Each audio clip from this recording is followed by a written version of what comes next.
নমস্কার বন্ধুরা, রান্নাঘরে সবাইকে স্বাগত। আজ শেয়ার করব খুবই সুস্বাদুভাবে আর কম সময়ের মধ্যে ছোলার ডাল কিভাবে রান্না করবে। আশা করি এই রেসিপিটা তোমাদের ভালো লাগবে। তাহলে খুব কম সময়ের মধ্যে আর টেস্টিভাবে ছোলার ডালটা কিভাবে রান্না করব দেখে নেওয়া যাক আজকের এই ভিডিওতে। ছোলার ডাল রান্নার জন্য আমি এখানে নিয়ে নিয়েছি ছোলার ডাল। ছোলার ডালটাকে এখন ভালো করে ধুয়ে নেব। ছোলার ডালটাকে ভালো করে ধুয়ে নিয়েছি, এখন কুকারে সিদ্ধ করে নেব। কুকারে সিদ্ধ বসিয়ে দিয়েছি। ছোলার ডাল রান্নার জন্য এখানে নিয়ে নিয়েছি অল্প পরিমাণ আদা আর 3 কোয়া রসুন, এগুলোকে থেতো করে নেব।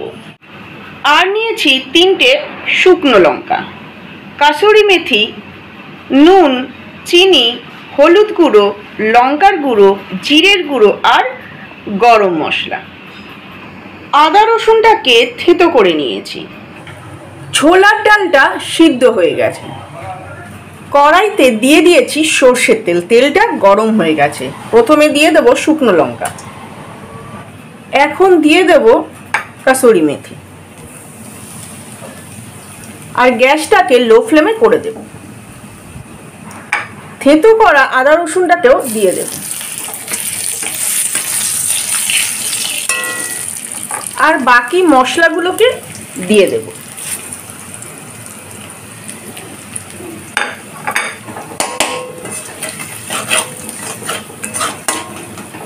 বেশিক্ষণ মশলাটা কষবো না, যেহেতু তেলটা বেশি আছে, মশলাটা যাতে পুড়ে না যায়। মশলাটা কষা হয়ে গেছে, এখন সিদ্ধ করা ছোলার ডালটাকে দিয়ে দেব। সিদ্ধ করা ছোলার ডালটাকে দিয়ে দিয়েছি।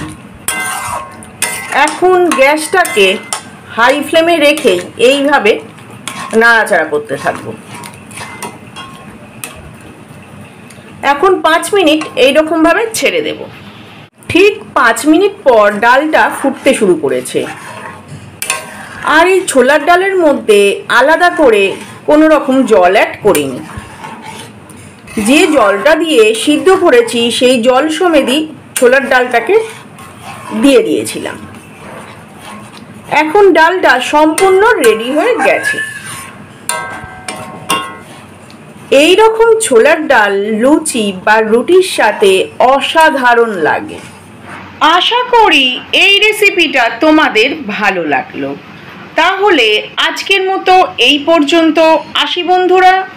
এই রকম ছোলার ডাল লুচি, রুটি বা পরোটার সাথে দারুণ লাগে। আবার আসবো নতুন কোনো রান্নার রেসিপি নিয়ে।